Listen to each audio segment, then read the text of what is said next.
Já pensou em ganhar até R$ 100 de bônus na tua primeira aposta? É isso que a KTO te oferece se você utilizar o nosso cupom FBUTECO. O link tá aqui embaixo na descrição. Você escreveu um livro sobre o Schumacher. Pra gente poder encaminhar para esse final. E aí, assim, eu acompanhei praticamente a carreira do Schumacher inteira. Principalmente depois que ele chegou na Ferrari ali, que eu já acompanhava bastante. Foi uma época da minha vida que eu acompanhei bastante Fórmula 1. Eu larguei completamente, não acompanhei há muitos anos. Mas nessa época, eu gostava muito do Rubinho, depois o Massa ali e tal. Acompanhei bastante o próprio Ayrton com meu pai. E acompanhei muito a carreira dele. E é um cara que eu acabei criando um carinho muito grande. Em que pese que ele era colocado como um rival brasileiro, porque ele era ali o algoz do Rubinho em dados momentos, a equipe sempre o priorizava, em muitos casos de alguns poucos equilíbrios que existiam ali, mas ele é um cara que pela sua história, eu sempre gostei, um cara que veio de baixo, e a Fórmula 1 tem essa característica de todo mundo ter um berço muito de ouro ali, tá, um esporte muito rico, e ele é um cara com uma história espetacular nesse sentido, de conseguir driblar tudo isso para se tornar que ele se tornou até um final de semana qualquer que ele estava ali esquiando e acontece um acidente bobo e a gente praticamente não se deu mais, não teve mais nada a respeito de notícia de como está, do que virou, do que não virou, enfim, qual o estado que ele está hoje.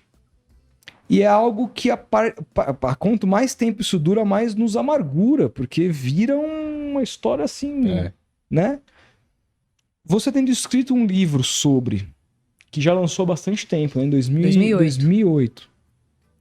Você lançou, ele já tinha parado? Era depois da primeira aposentadoria. Depois da primeira aposentadoria. A gente segurou, inclusive, para esperar ele aposentar, sem saber, obviamente, que ele ia voltar. Então. Como que é pra você, o que uma pessoa que escreveu uma biografia de um Schumacher e que conversou com pessoas, que imagina que você deve ter entrevistado pessoas do meio e tal, sabe além do que os nossos réis mortais sabemos do que se sabe hoje, ou não sabe nada mesmo, é uma coisa muito fechada, o que você sabe é tudo que sai na mídia. E, por fim, para não ficar uma coisa muito também complexa, como você espera que ele esteja? Cara, eu acho assim, ele está como as pessoas imaginam que ele esteja. Vegetal. Assim, numa cama, sem consciência. Mas eu não gosto de falar muito mais do que isso, porque assim, algumas pessoas estiveram com a família, na casa da família. Algumas pessoas próximas, pilotos, pessoas assim.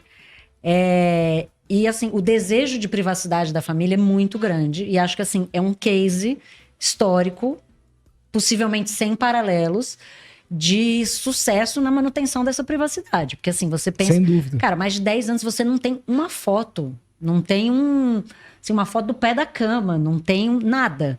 Né? Se você imagina a quantidade de pessoas e funcionários e cuidadores e profissionais médicos e tal. Hoje em dia todo mundo tem um celular. E isso nunca vazou. Porque esse é um desejo, assim... Ele sempre foi um cara que protegeu muito a privacidade da família. E a família manteve isso, e esse é um desejo da família. Então, assim, eu acho que às vezes... Nem se você soubesse, você falaria, é isso que você quer dizer? Eu acho, assim, nem se eu soubesse, eu falaria mais detalhes do que isso, que é o que as pessoas sabem e imaginam. E uma parada que não tem também é sobre o porquê a família optou por esse tratamento, né? É uma questão muito pessoal. E aí eu acho que, assim, tem uma coisa um limite do jornalismo que às vezes eu fico na dúvida, né? O que é... Assim, o quanto vai mudar na nossa vida saber detalhes, ter uma foto, saber, né, coisas minúcias, e o quanto é importante para a família que as pessoas não tenham essa imagem dele, sabe? Que as pessoas não vejam ele nessa situação. Então, como quem teve lá tem esse desejo, assim, eu sei de gente que já falou, né, aquela coisa, eu conto para você, você conta para você, aí você vai num podcast e fala... Mas é um desejo da família que essa privacidade seja mantida.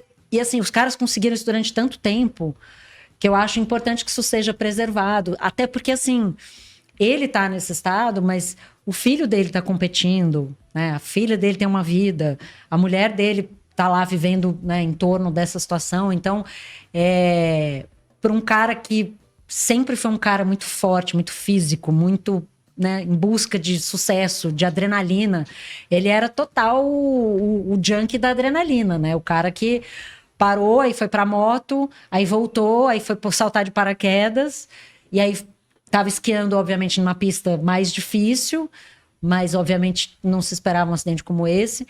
É muito triste, mexe muito comigo um trecho do documentário que tem na Netflix sobre ele, que é um documentário feito com a família. Então, assim, é bem... Não entra em muitos detalhes, mas entrevista todos os familiares.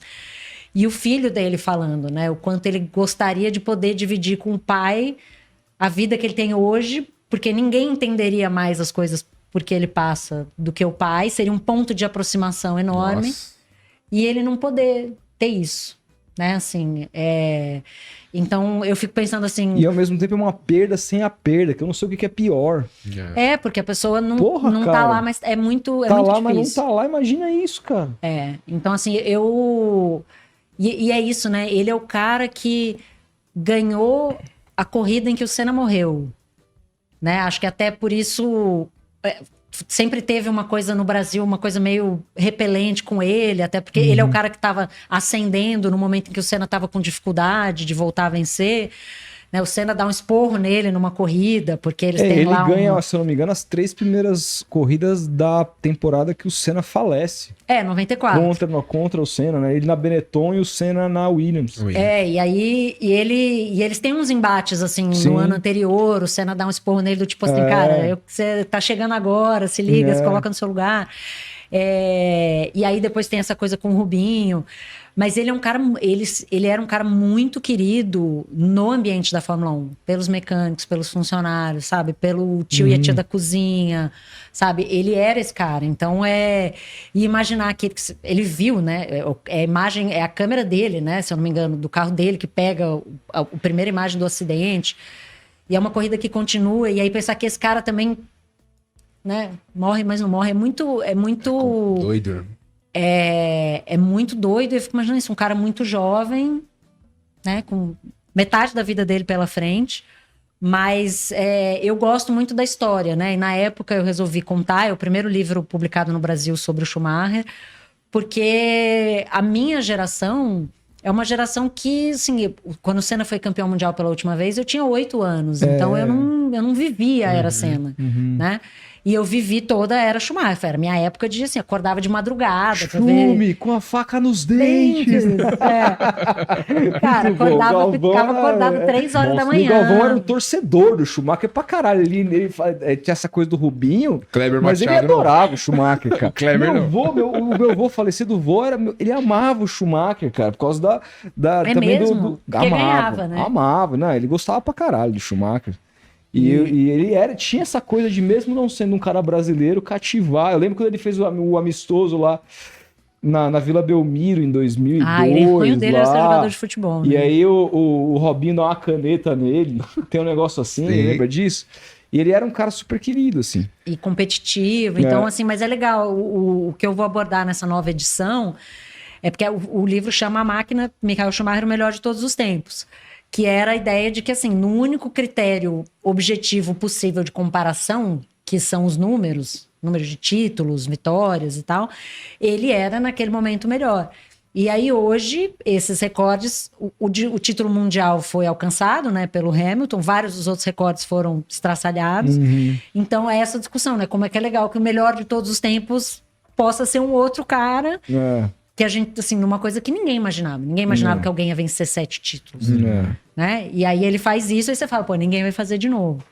Aí vem lá o cara e faz, e agora com esse toquezinho do Hamilton também tá indo pra Ferrari, né? Que é um ponto marcante na trajetória do Schumacher. A saída pra um... Cara, a Ferrari tinha morrido. Né? Não tinha enterrado ainda, mas já tinha morrido. Você entrevistou alguém da família? Alguém da não, da família Ferrari? Não, Como foi da o Ferrari processo sim. de escrita? Cara, muito conversas no entorno, né? Jornalistas, pilotos, porque o entorno dele era muito protegido. Né? Então, assim, as entrevista tete a tete com ele, na época tinha uma lista de espera de 2 anos.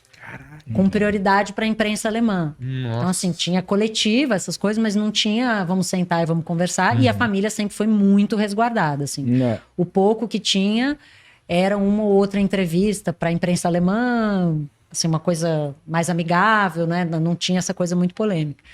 Mas era essa ideia de contar a história de como ele cresceu, como ele chegou, e esse processo de reconstrução da Ferrari, que, cara, é fascinante, porque o cara tava ganhando tudo e alguém chega e fala, vamos lá para esse time aqui que é histórico, mas não ganha nada, né? Desde 79, e vamos lá tentar ganhar. Então, esse trabalho dele com o Jean Todt, com o Ross Brown, então, assim, é bem legal. Eu tô revivendo esse processo agora com a nova edição. Mas é legal poder contar uma história que na época ainda era muito pouco conhecida, Sim, né? sim. Porque Fórmula 1 era o Senna, É. né? E só. E é Tem muito previsão de lançamento do... legal da nova edição. Ainda esse ano, até o final Ainda desse esse ano.